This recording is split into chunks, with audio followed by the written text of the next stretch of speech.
नमस्कार दोस्तों, स्वागत है आप सभी का इस सेशन में जहां पर हम मेंस आंसर राइटिंग की प्रैक्टिस करते हैं।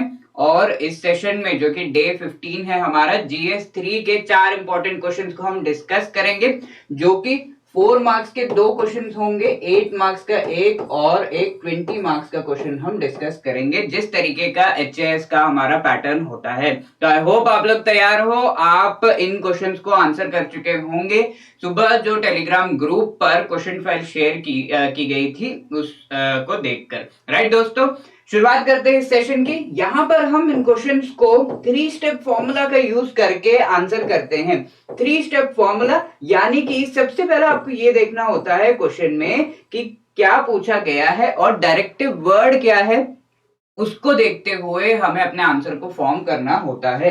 जैसा कि पहला क्वेश्चन यहां पर देखिए, इकोनॉमिक प्लानिंग इन इंडिया, इस टॉपिक से है जीएस 3 पेपर की यूनिट 1 सब यूनिट 2 का, जिसमें पूछा गया है describe the limitations of the erstwhile planning commission. ठीक है, लिमिटेशंस क्या है प्लानिंग कमीशन के, ये पूछे गए हैं। पूछा यहाँ पर डायरेक्टिव वर्ड क्या है, डिस्क्राइब। इसी तरीके से सेकंड स्टेप में आपको ये देखना होता है कि कितने माइक्रो क्वेश्चंस बन रहे हैं यहाँ पर। सबसे पहले तो यहाँ ये आपको बताना है कि प्लानिंग कमीशन क्या है, प्लानिंग कमीशन के बारे में 1-2 लाइन आपको बताने हैं। उसके बाद आपको इसके जो भी लिमिटेशंस है वो बताने हैं। राइट दोस्तों, तो इस तरीके से हमने इस क्वेश्चन को 2 माइक्रो क्वेश्चंस में ब्रेक कर दिया और उन दोनों को ही हम एड्रेस करेंगे। अब तीसरी बात ये होती है कि किस तरह से आपका आंसर दूसरों के आंसर से अलग लगे, उसके लिए आपको रिपोर्ट्स, केस स्टडीज, इन सभी का इस्तेमाल करना होता है। तो ये 3 स्टेप फॉर्मूला आपके आंसर्स को टॉपर्स के आंसर्स के इक्वल बना देगा और आपके मार्क्स एनहांस होंगे।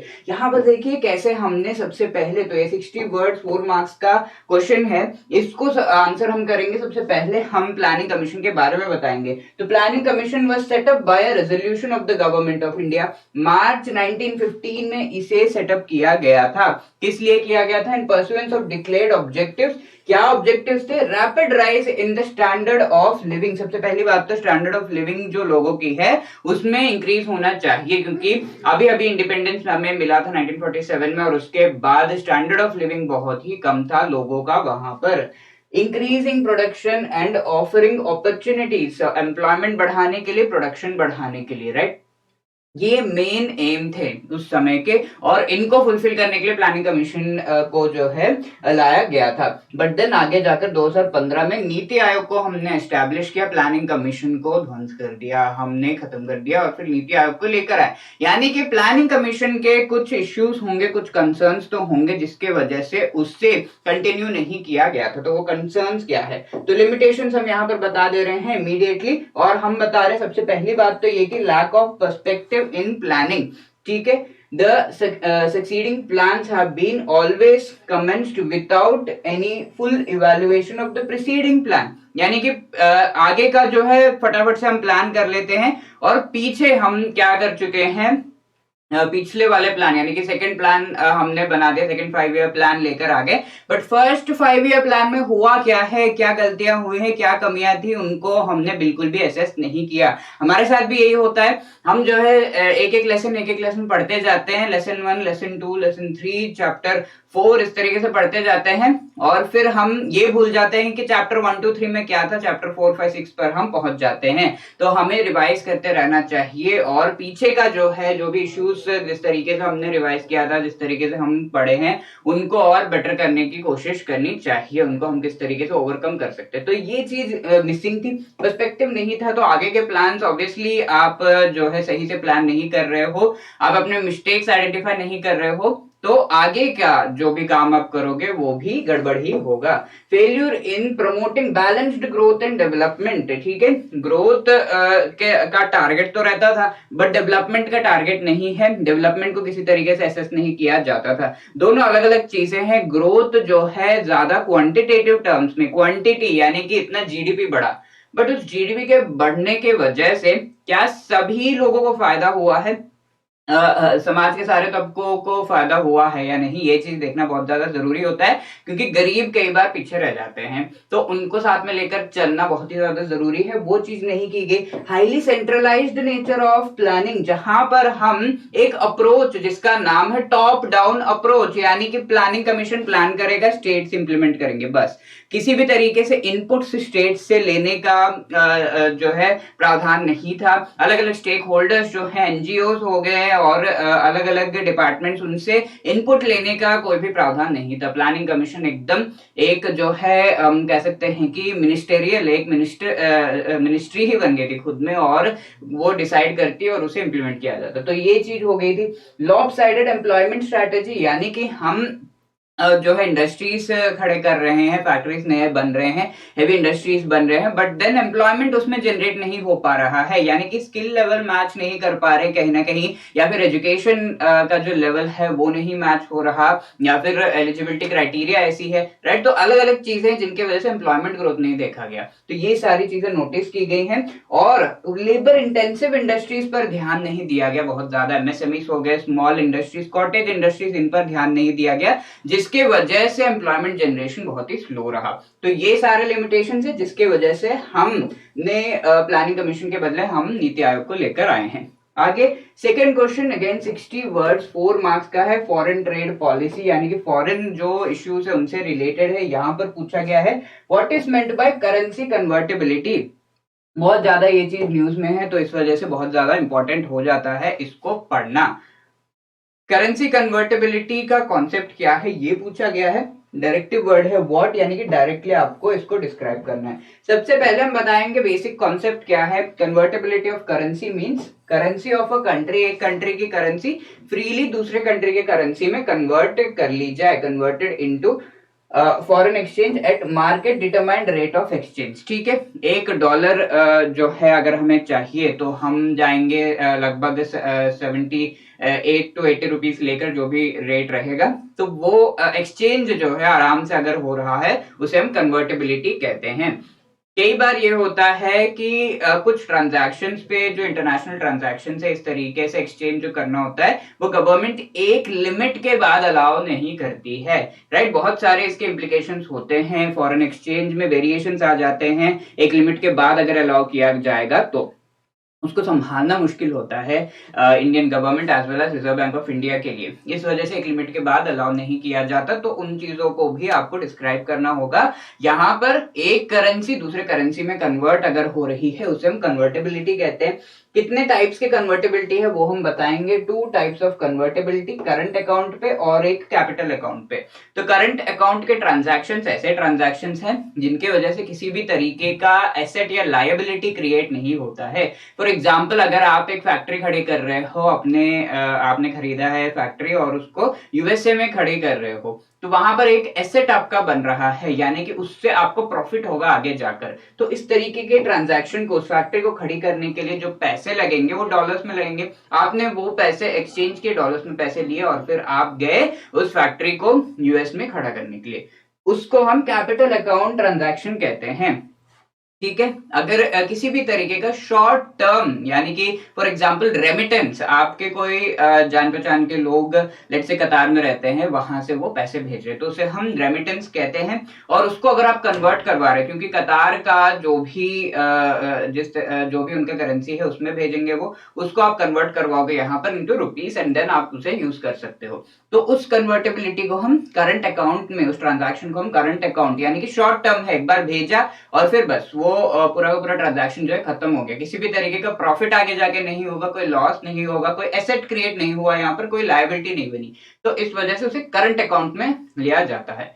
करंट अकाउंट में अगर हम देखें, current account convertibility means when foreign exchange, pound हो गया, यूएस डॉलर हो गया, received for export of merchandise and services, mainly export and import में जो कन्वर्टेबिलिटी होती है उसको हम करंट अकाउंट में लेते हैं, freely converted into Indian rupees and vice versa.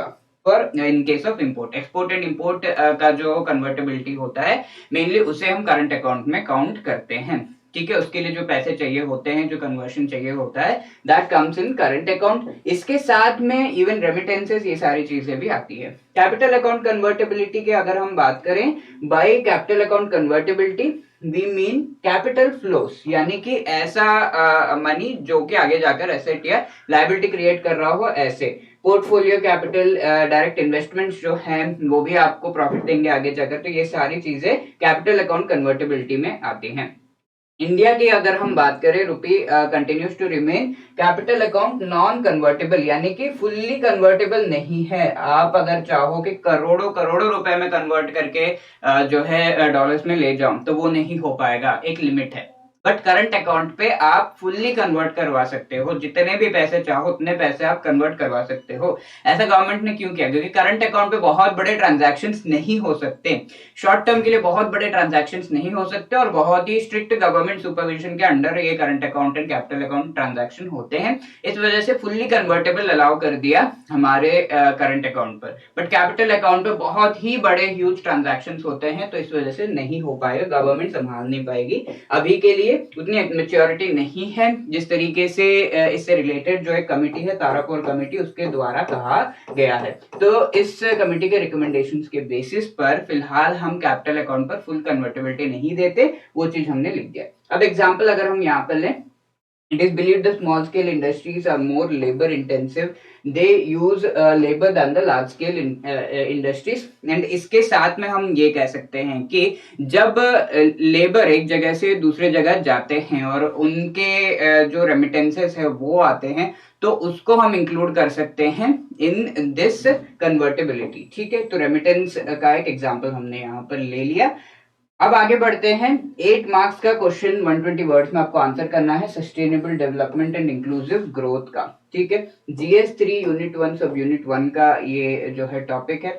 Access to affordable, reliable, sustainable and modern energy is the sine qua non to achieving sustainable development. ठीक है, तो ये GS3 का फर्स्ट यूनिट का हमारा ये जो टॉपिक है। यहां पर हम देख रहे हैं सस्टेनेबल डेवलपमेंट गोल्स से रिलेटेड पूछा गया है, access to affordable, reliable, sustainable and modern energy. Energy जो जिसके ये सारे पैरामीटर्स है, कैरेक्टरिस्टिक्स है, ऐसे एनर्जी को एक्सेस अगर मिल रहा है तो वो सस्टेनेबल गोल्स को अचीव करने में हेल्प कर रहा है। क्या क्या है वो? Affordable, reliable, sustainable and modern. ठीक है, तो यहाँ पर हम सबसे पहले इनसे रिलेटेड जो है बताएंगे कि इन तक एक्सेस पहुंचने से किस तरीके से सस्टेनेबल गोल्स में हेल्प हो रहा है, और उसके साथ हम इस आंसर को जो है लिखेंगे।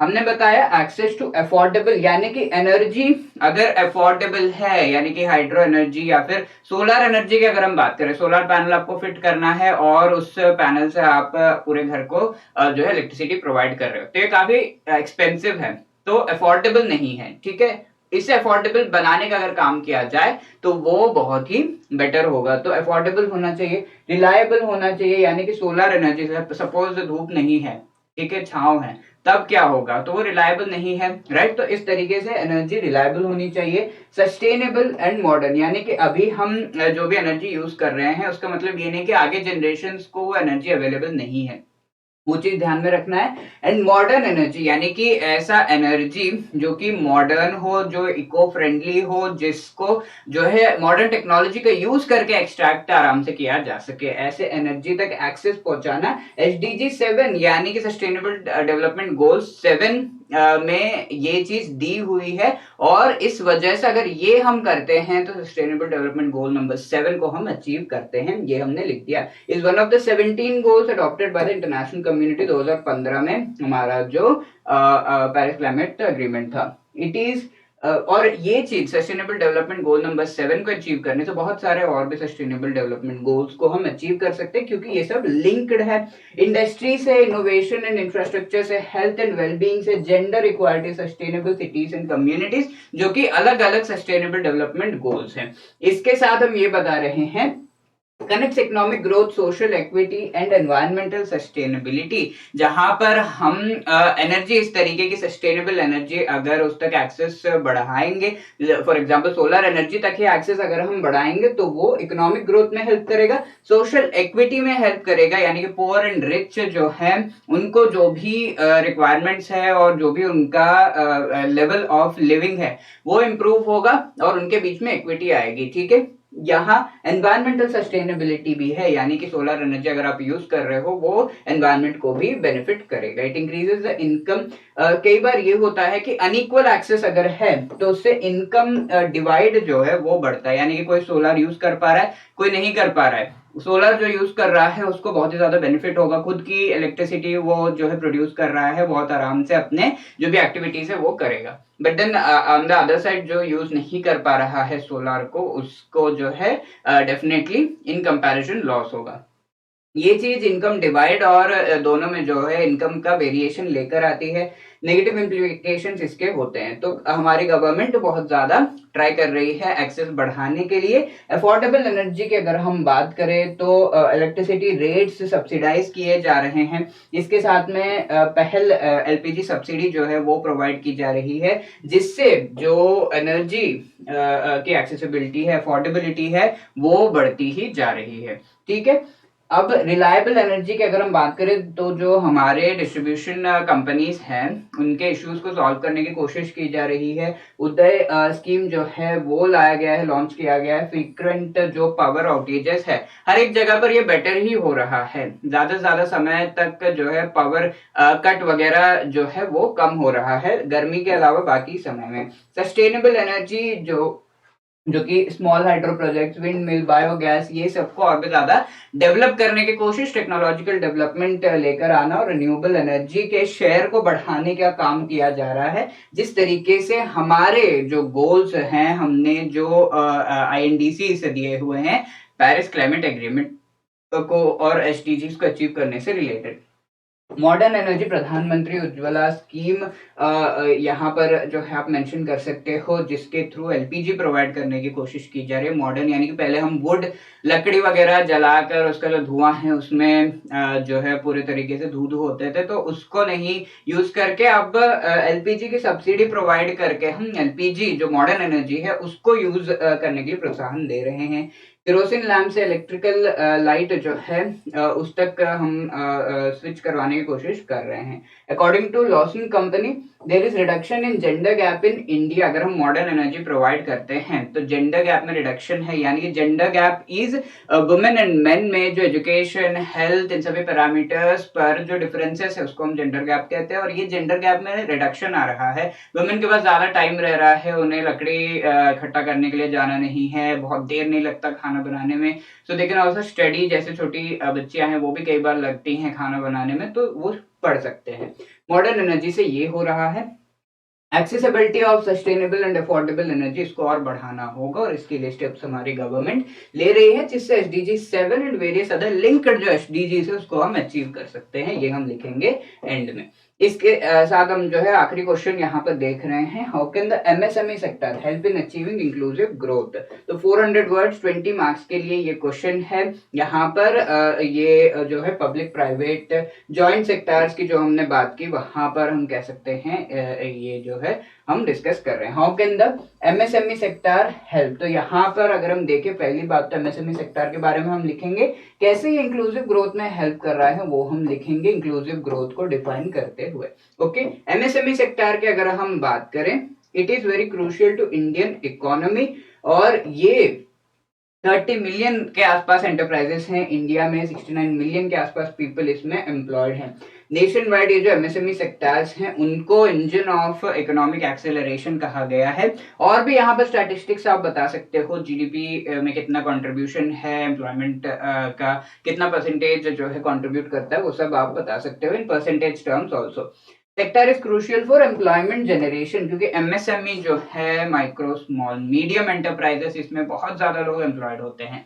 ठीक है, लार्ज शेयर जो है एम्प्लॉयड होता है इसी में, इस वजह से ये बहुत ही अच्छे तरीके से एम्प्लॉयमेंट जनरेशन और उसके साथ जो है एमएसएमई बहुत ही सिग्निफिकेंट है इंक्लूसिव ग्रोथ के लिए। ठीक है, इसको और सब्सटैंशिएट करेंगे, हम बताएंगे कि एम्प्लॉयमेंट कैसे ये हेल्प कर रहा है, क्योंकि एमएसएमई सेक्टर्स की अगर हम बात करें मोस्टली लेबर इंटेंसिव होते हैं। ये small scale industries, medium micro industries जो है वो लेबर इंटेंसिव, बहुत ज्यादा लेबर चाहिए होता है उसमें, तो बहुत सारे लोग एम्प्लॉयड है, राइट। तो ये चीज की जाती है। रूरल एंटरप्रेन्योरशिप को ये सपोर्ट करता है। 2011 के सेंसस के हिसाब से 68.84% people living in rural areas of India, ये जो है वो इतने percentage of people rural areas में, और वो सारे जो अगर एमएसएमई यहाँ पर एस्टेब्लिश होता है तो ये सारे एम्प्लॉयड वहां पर होते हैं, राइट। तो रूरल एरियाज में एंटरप्रेन्योरशिप एंड एम्प्लॉयमेंट ये प्रोवाइड कर रहा है।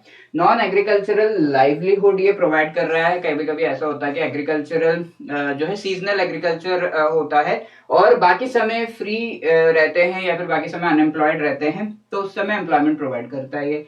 साथ में फीमेल पार्टिसिपेशन बहुत हाई होता है। 20% of every 1000 MSMEs in India are women owned actually, ठीक है, वुमेन ओन भी करते हैं और साथ में एम्प्लॉय भी रहते हैं, तो इस वजह से वुमेन एम्पावरमेंट में ये हेल्प कर रहा है। बेटर पेमेंट यहाँ पर मिल रहा है। कई बार अगर हम एग्रीकल्चर से कंपेयर करें तो यहाँ पर पेमेंट ज्यादा मिलता है, पैसे ज्यादा मिलते हैं, तो वो चीज होती है। प्रोडक्ट्स को अफोर्डेबल बनाने में एमएसएमईज हेल्प करते हैं, जहां पर स्मॉल स्केल में प्रोडक्शन किया और उसके प्राइसेस जो हैं वो भी कम ही रहते हैं, राइट। तो अफोर्डेबल बनाते हैं, इनइक्वालिटीज रिड्यूस करते हैं, जहां पर एम्प्लॉयमेंट प्रोवाइड हो रहा है, प्रोडक्ट सस्ते हो रहे हैं तो इनइक्वालिटीज कम होते हैं, एंड फाइनेंशियल इंक्लूजन बढ़ रहा है, जहां पर ये सारे जो है स्मॉल स्केल इन सारे इंडस्ट्रीज में काम करते हुए उनका इंक्लूजन इनटू द इकोनॉमी और उनके बैंक अकाउंट वगैरह खुल रहे हैं, ये सब हो रहा है, पैसे वैसे ट्रांसफर हो रहे हैं, राइट। तो ये सारी चीजों की वजह से इंक्लूजन भी उनका बढ़ रहा है, राइट। ये सारी चीजें हम बताएंगे। इसके साथ हम बताएंगे कि MSME sector second largest employer है after agriculture. Sector contributes 28% to the GDP and almost 45% to manufacturing output। तो ये सारी चीजें बताकर हम सब्सटैंशिएट करेंगे कि हाँ जी एमएसएमई सेक्टर बहुत ज्यादा इंपॉर्टेंट है overall economic growth and development of India, right. इसके साथ मैं आपको याद दिला दूं कि हम मेंस का क्रैश कोर्स लेकर आ गए हैं आपके मेंस की प्रिपरेशन को एक लेवल अप ले जाने के लिए, जहां पर आपको कंप्लीट मटेरियल प्रोवाइड किया जा रहा है हिमाचल जीके जनरल स्टडीज का, साथ में आपको बहुत ही बढ़िया फीडबैक के साथ इवैल्यूएशन प्रोवाइड की जाएगी, जहां पर हम mains test series completely provide कर रहे हैं। इसके साथ करंट अफेयर्स, आपको रिलेवेंट जो करंट अफेयर्स हैं जिनको आप यूज कर सकते हो अपने आंसर्स में, वो सारे प्रोवाइड हो रहे हैं। 420 plus model question and answers एक तरीके से पूरे के पूरे सिलेबस को कवर कर रहे हैं, जहां आपको समझ में आएगा ईच एंड एवरी पार्ट से किस तरीके का क्वेश्चन फ्रेम होता है, एग्जाम में आता है और किस तरह से आप उसको आंसर कर सकते हो, हर एक पार्ट में आपको समझ में आएगा ये चीज।